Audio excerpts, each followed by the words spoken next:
today was that they boosted their staff at some of their nuclear sites. I'm wondering if there's anything that the Pentagon has seen regarding any changes in their nuclear posture at all. And then secondly, can you provide any assessment on the convoy that's headed to Kyiv and what the security situation in Kyiv is, to the best that you all can tell right now? Yeah. So on the nuclear question, I have nothing to confirm these reports that they've changed their staffing. What I would tell you is we've seen Mr. Putin's announcement. We believe it's as unnecessary as it is escalatory, but we're reviewing and analyzing that announcement. And I would only just tell you that that as we continue to review and analyze and monitor, that Secretary Austin is comfortable with the strategic deterrent posture of the United States and our ability to defend the homeland, our allies, and our partners. On the convoy, I mean, I've seen the images that you're referring to on television, just like you. I mean, we see them as well. I can't speak to specifics about its makeup, in the timeline and the schedule that they're on, or what their ultimate destination is, but clearly we continue to see Russian forces move on, or try to move closer to, so they can move on Kyiv from the ground. We still assess that they're outside the city center, but what we know clearly that they have intentions with respect to Kyiv. What we also have seen is Ukrainians resisting quite effectively around Kyiv and continuously. They have made it a tough slog for the Russians to move further south. And as I think you've seen in reporting of your own, that the Russians have not only experienced a stiff and determined resistance by the Ukrainians, but logistics and sustainment problems of their own. So I can't speak with specificity about this convoy and what's in it and what their designs are, but it clearly appears to us, just anecdotally, as of a piece of their desire to continue to move on the capital. Jen. John, what's your assessment of the Russian military? What have you learned about the Russian military from this last 5 days? You know, I think it's too soon for us to have some sort of sweeping conclusions about the Russian military here in day 5. It doesn't look very modern. I would just say a couple of things. First of all, make no mistake, Mr. Putin still has at his disposal significant combat power. He hasn't moved all of it into Ukraine, but he's moved the majority of it. He still has a lot that he hasn't moved into Ukraine. It's combined arms, and it's not insignificant, Jen. Number two, yes, they have faced setbacks, and they have faced resistance. You got to hand it to the Ukrainians, who have been fighting very hard for their country and making an impact and making a dent on Mr. Putin's abilities. But they will learn. The Russians will learn from this. We expect that they'll that they're. We haven't seen any change in what we believe their desires to move in Ukraine, and so they have suffered setbacks. But I don't think we can just assume that they're going to stay set back, if you will. That they will try to work through these. The resistance, and to work through the challenges they've had on the logistics and sustainment front. Go ahead. Have you seen any new threat to Article 5 nations from Russian forces? We have not. We have not. Tara. Hi, John. Russia has said it will now hold accountable any nation that supplies weapons to Ukraine that lead to the death of its own forces. Is there a risk here that this could escalate if Russia decides to retaliate against nations that are providing these weapons? Tara, there's been a risk of escalation since before Mr. Putin decided to move in, with tens of thousands of troops and tanks and mechanized forces and aircraft and ballistic missiles. You want to talk about escalation? Let's talk about escalation. Mr. Putin is the one escalating this and continues to do so. We're going to stand by the Ukrainian armed forces as we have, as other NATO allies have, and we're going to continue to find ways to help them defend themselves. John, also Turkey today announced that they are closing the straits to all warships for the littoral and non-littoral countries. Do you have anything on that? Do you have any comment? I haven't. I don't have anything on that. Yeah, Abraham. Thanks, John. Is DoD coordinating air defense assistance with partners, and can you comment on the EU offer to give Ukraine combat jets? I can't comment on the EU offer. We've seen that. I mean, that's really for the European Union to speak to. But separate and distinct from that, and I think this gets really more at your first question, we absolutely remain in close consultation and coordination with allies and partners about security assistance. I don't have a coordination mechanism to speak to, like all of it's being funneled through a single point or that kind of thing.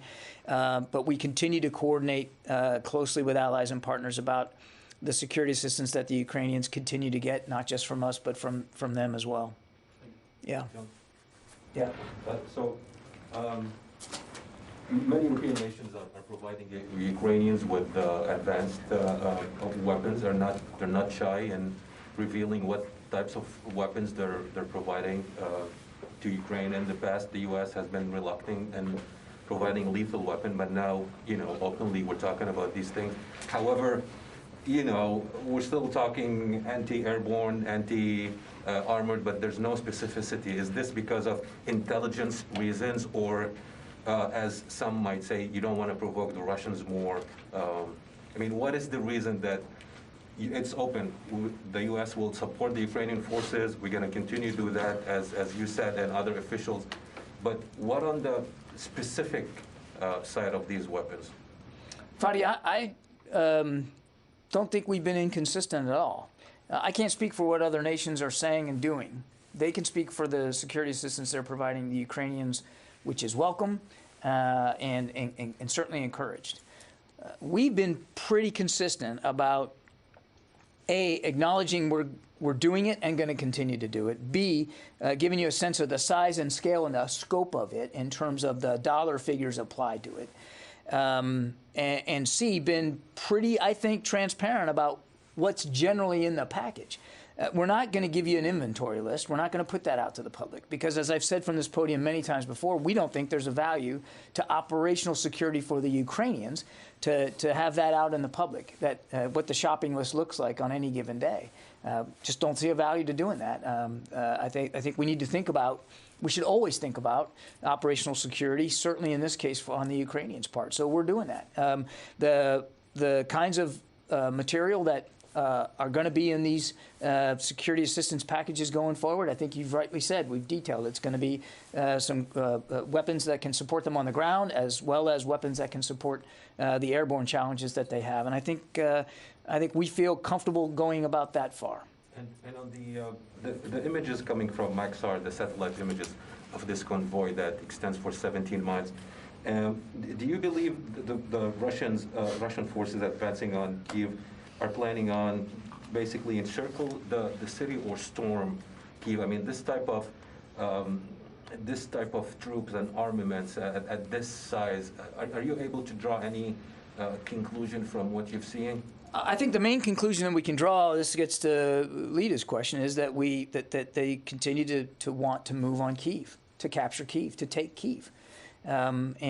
Although we don't know everything about this convoy, it is certainly in keeping with what we believe to be their intent with respect to the capital city. How they're going to do that, whether it's encirclement or bombardment or street-to-street fighting, I just don't think we have that level of dexterity now to give you that kind of detail in terms of Russian planning. We don't have insights to everything that they're planning on doing. What we can talk about is what we're seeing now, and that's what we're seeing now. And we're also seeing the Ukrainians put up a very stiff and determined resistance on their capital city. They have made it very difficult for the Russians to continue to move ahead. We believe that based on what we know of what their plans were, that they are behind schedule, that they have faced a stiffer resistance than they anticipated. Thank you. Court.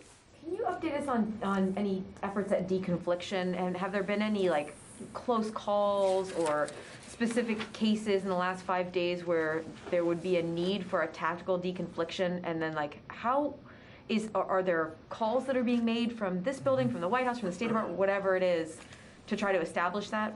I would tell you that there is no deconfliction mechanism in place right now. But certainly we understand the importance of deconfliction, particularly now that the airspace over Ukraine is contested, and some of that airspace butts right up against NATO territory. And we're exploring options for should there be a deconfliction mechanism, what would that look like? How would that be run? We're exploring those options, Court. I think that's where we are right now. When you say we, you mean the Pentagon? The Pentagon, yes. Is there a consideration of sort of like a larger NATO deconfliction? So like somehow NATO would be the one who would be communicating? Sure, that could be part of the calculus. Again, we're kind of exploring the options right now. We don't have concrete decisions, and we don't have any indication right now from the Russians that they would also be interested in exploring those options. It's got to be a two-way street, but we are having discussions here about what that should look like, could look like, and certainly one option could be that it's done at, inside the alliance rather than a unilateral thing. So at this point, Russia has shown no interest in establishing this deconfliction. I think that's a safe bet. Yes, ma'am. Carla. Thank you. Now that we've seen civilian targets that have been hit, is the U.S. considering installing a no-fly zone in Ukrainian airspace? No. And then to follow, can you tell us if there's been any more requests from NATO allies for U.S. military assistance, and give us an update on the troops that have deployed for this potential inclusion in the NATO response force? What are they doing right now? There's no additional requests for allied support that I'm tracking, Carla, but obviously this is a dynamic situation. We're in constant touch with our allies and partners, and we'll certainly continue to talk about that. I would not rule out in coming days additional repositioning in Europe as appropriate. I don't have any updates for you on the NATO response force or the troops that we have contributed. The president spoke to the 7,000 that were going over there. They could be elements of our contribution to the very ready joint task force that NATO is working on putting together. But you do really have to talk to NATO and the alliance there in Brussels about their plans for that.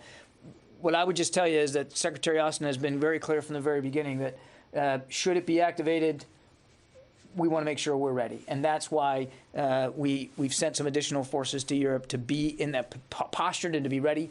Should that be the requirement that comes from the alliance? Again, we haven't gotten specific requirements laid out yet for us. And as for the troops that we have already repositioned and or deployed from the States unilaterally, they continue to work and train with the host nations as well as other NATO allies in wherever they are, whether it's in the Baltic region or whether it's down in the southeastern flank, Hungary, Bulgaria, Romania. They continue to work and train with their host nations and allied partners. And then the 82nd, as you know, in Poland, they are also there as a reassurance force, but they are postured and prepared to assist if needed with any evacuation assistance for Americans coming across that border. There hasn't been a heavy demand for that. They're postured and ready to do that, but there just hasn't been a large outflow of American citizens from Ukraine. And those that have come, by and large, by a vast majority, have not needed any assistance from the United States military. They've already made their plans. They know where they're going. There's obviously good transportation available to them in Poland. Okay? Let me get to the phones here. Tony Capaccio. Hi, John. Quick question. By how many days do you think the Russians have been derailed or been delayed from their original plans? You've alluded to that. You referenced that today, that they're behind what you think was their schedule. Were they intending to be in Kiev by today and have conquered the city under their original war plan? Tony, I want to be reticent here to get too much into Russian planning. I mean, I think they're far better to speak to what their plans were. We think that they're a few days behind where they expected to be writ large in the country. I mean, I know we're focused on Kyiv now, but we think they're a few days behind where they expected to be at this point. Phil Stewart? that we've provided to the Ukrainians, can you broadly say how effectively they've been used and how widely they've been used? You know, we're talking javelins and other ones that have been in the news. I'm going to steer away from getting into a battlefield analysis of the weaponry that's being used on any given day and to what effect. We know that the Ukrainian armed forces are using a lot of the systems and equipment that have been provided to them, not just by the United States, but by other nations. And as I said, and you can see it for yourself, and many of your outlets, you've got reporters on the ground who are seeing it up close and personal. The Ukrainians have been effective at using these weapons and these systems, and at resisting and pushing back Russian forces. I want to remind again that this is this is a dynamic situation. It's war, and war can be unpredictable. And I don't think that that anybody, including perhaps especially Ukrainians, are sniffing at Russian capabilities that they're facing. Phil Stewart? John, what would the U.S. or NATO allies do if Russia were to target these convoys or these shipments of these weapons that are going to Ukraine, especially now that Russia has warned that they find these shipments unacceptable? Yeah, I'm not going to get into a hypothetical, Phil. We're going to continue to provide security assistance to Ukrainian armed forces, and we're still going to look for ways to do that in the most effective, efficient way possible. Our support for Ukraine continues, as well as that of allies and partners. And I'm going to refrain from hypothesizing about what ifs in terms of any disruptions or potential disruptions to that assistance. Mike Glenn. Yeah. Hi, John. Thanks a lot. Question: the Russians have violated basically every maxim of war you can think of. I mean, under the 3-to-1 rule ratio rule, they should have fielded about 1 million troops instead of the 200,000 or so they fielded. They're not concentrating forces. They don't have control of the airspace. They didn't have a good situational awareness of their opponent. My question is, our leadership in the building, are they surprised about just how bad the Russians have bungled this invasion so far? We're watching this as closely as you guys are on a day-by-day basis, and we're refraining from making some sort of broad assessments or assigning report cards to them on any given day. It is day 5, Mike. This is day 5, and it's clear the Russians have not made the progress that they wanted to make by day 5. But that doesn't mean that they aren't going to adapt and try to overcome some of these challenges. And it doesn't mean that the Ukrainians aren't going to also keep fighting for their country. And what that looks like tomorrow and the next day, we just don't know. So it's clear, yes, the Russians have had their own challenges, and they have met resistance that we don't believe they fully expected. But I think it'd be dangerous territory for us to read too much into this on any given day and prognosticate about where it's going to go. I would also just add that the one place it still could go is a peaceful diplomatic outcome. There's nothing other than perhaps his own obstinance of preventing Mr. Putin from doing the right thing here and to trying to find a way to stop this war, to de-escalate the tensions, and to re-engage in some sort of diplomatic, peaceful path forward. Now we'll see if that can bear out. It clearly doesn't appear to be the path he wants to choose. Louis. Can I ask you 2 questions? One, there have been reports that the Russians have used cluster munitions in Kharkiv. Do you have anything that would suggest that? And how would you view that if that was the case? And then I have another question. Seeing the imagery that you guys have seen that's sort of leading to these questions, Louis, we can't independently verify that. But look, let's not get hung up on a particular weapon system here. He's perpetrating violence on a neighboring nation state that presented no threat to him. And innocent lives are being killed, taken. And we've seen casualties. We know there's casualties on both sides of this conflict. All of this, Louis, was avoidable. So obviously certain weapons carry with them ramifications that others don't. But let's not get too wrapped up in whether it's this or that. This is a war of choice, completely and totally unavoidable. And all the casualties are on his hands. All the blood is on Mr. Putin's hands. Follow up on a different matter. You spoke earlier about the thousands of soldiers from the 82nd who were there to help with the situation that has not emerged, helping Americans get out.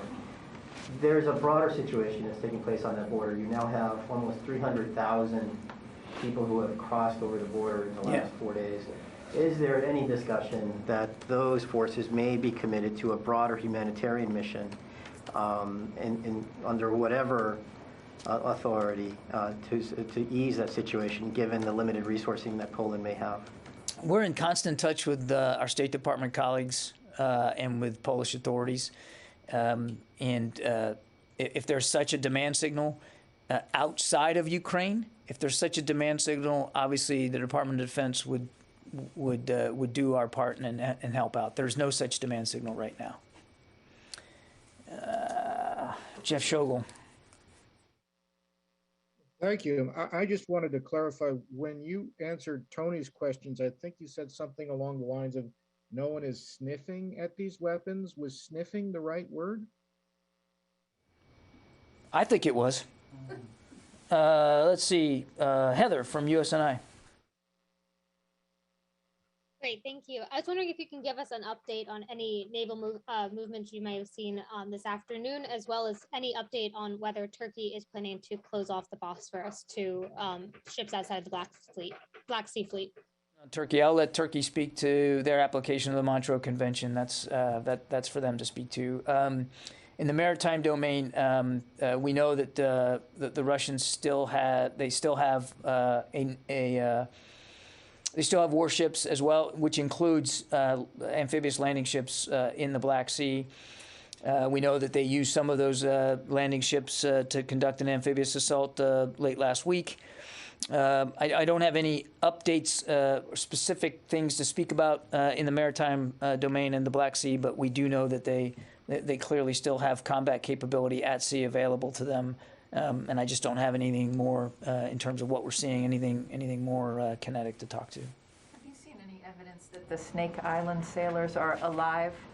The Ukrainians? There was no. I mean, we've seen some press reporting to that effect, Jen, but you have no way to verify that one way or the other. Sorry. Yeah, Warren.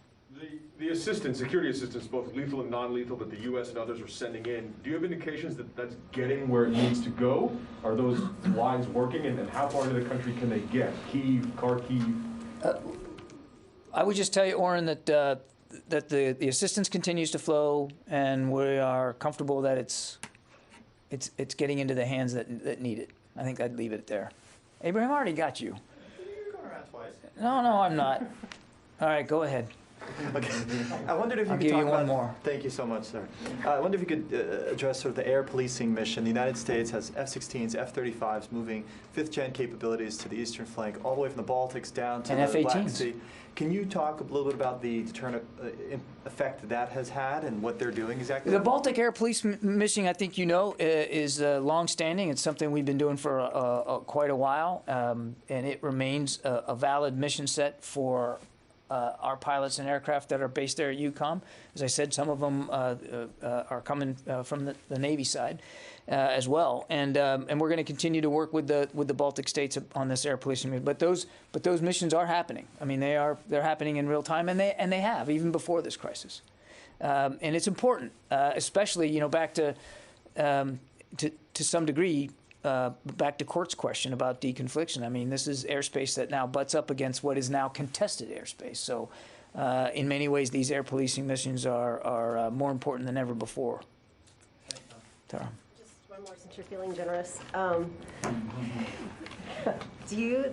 Has the Pentagon been able to assess anything additional from Putin's orders putting troops on the heightened nuclear deterrent posture? I kind of already dealt with that with Lita. I think I'll just leave my answer like I left it with her. Okay, you're it. Thank you very much. So we know that Russians are using cruise missiles, ballistic missiles, in advanced air technologies. Is the NATO airspace being protected by advanced air defense systems right now? Are you ready to intercept any Russian missiles crossing into the airspace? I won't talk about the specifics of how NATO airspace is or will be protected. I would just tell you that one of the reasons why we have, and you've seen some of the air assets we've contributed now in just the last week or so, is to make sure that we, when we say we're going to defend every inch of NATO territory, that means from the sky as well. We are working in close coordination with our allies and partners and their air forces to make sure that we can meet that need. Okay, thanks everybody. Appreciate it.